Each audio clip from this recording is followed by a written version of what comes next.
Congress party में मौजूदा system को लेकर नाराज बड़े नेताओं में सुशील कुमार शिंदे का भी नाम शामिल हो गया है।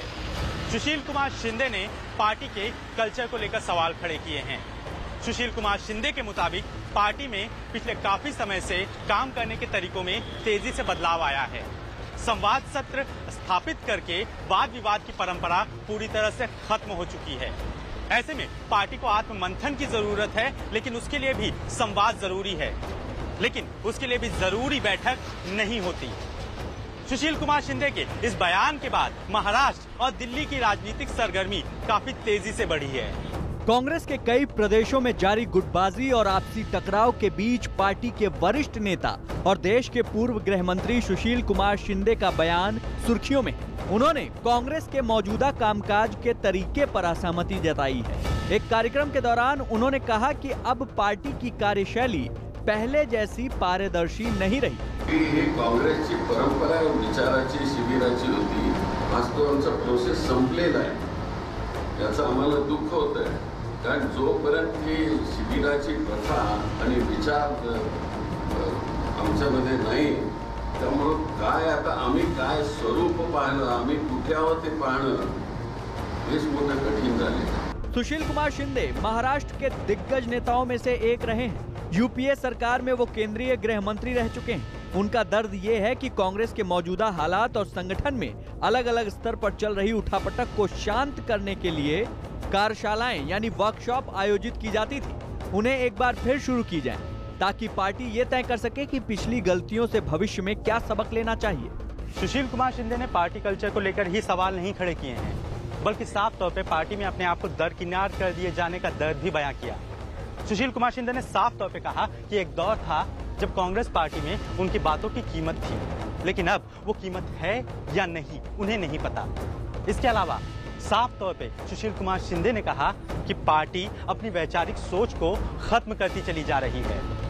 सुशील कुमार शिंदे का बयान ऐसे वक्त में आया है जब कांग्रेस से लेकर राजस्थान तक लगातार गुटबाजी का घमासान कांग्रेस के अंदर मचा हुआ है।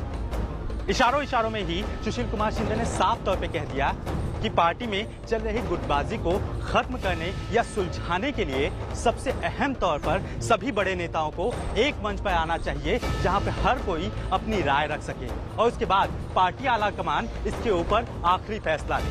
कांग्रेस की गुटबाजियों के मद्देनजर शिंदे ने जो बयान दिया है उसका इशारा राज्यों में जारी घमासान नहीं, बल्कि इशारा आला कमान की ओर है। यानी जो लोग नीतियां और रणनीतियां बना रहे हैं उन्हें पार्टी के हालात को लेकर अब सबके साथ बैठकर मंथन की सलाह दी गई है। शिंदे के बयान पर सियासी घमासान शुरू हो गया है। पार्टी का कोई भविष्य मुझे नहीं दिखाई दे रहा है। महाराष्ट्र में खाली लोग सत्ता में बैठे इसलिए कांग्रेस की तरफदारी कर रहे हैं, अन्यथा आज जो ज्येष्ठ नेता हैं, आदरणीय नेताजी हमारे सुशील कुमार शिंदे साहब, उन्होंने जो कहा है वो बिल्कुल सही है। शिंदे साहब ने ये कहा है तो उसके ऊपर मंथन और चिंतन होना चाहिए।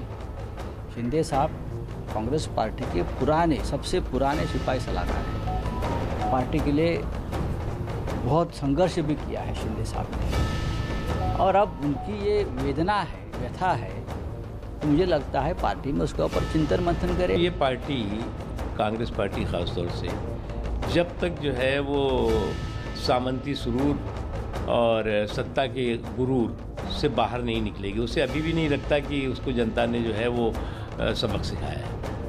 अभी भी अहंकार और अराजकता कूट कर भरी हुई। सुशील कुमार शिंदे की बेटी प्रणीति शिंदे कांग्रेस से विधायक हैं। कुछ दिनों पहले ही कांग्रेस ने महाराष्ट्र कार्यकारिणी में बदलाव करते हुए शिंदे की बेटी प्रणीति को पश्चिमी महाराष्ट्र की राज्य इकाई का अध्यक्ष नियुक्त किया था, लेकिन मौजूदा दौर में महाराष्ट्र से लेकर संगठन तक शिंदे की सक्रिय भूमिका कहीं नजर नहीं आ रही है। शायद इसीलिए उन्होंने कांग्रेस को बड़े स्तर पर आत्ममंथन की सलाह दी है। सुशील कुमार शिंदे पहले ऐसे नेता नहीं हैं जिन्होंने पार्टी के कामकाज को लेकर सवाल खड़े किए हों।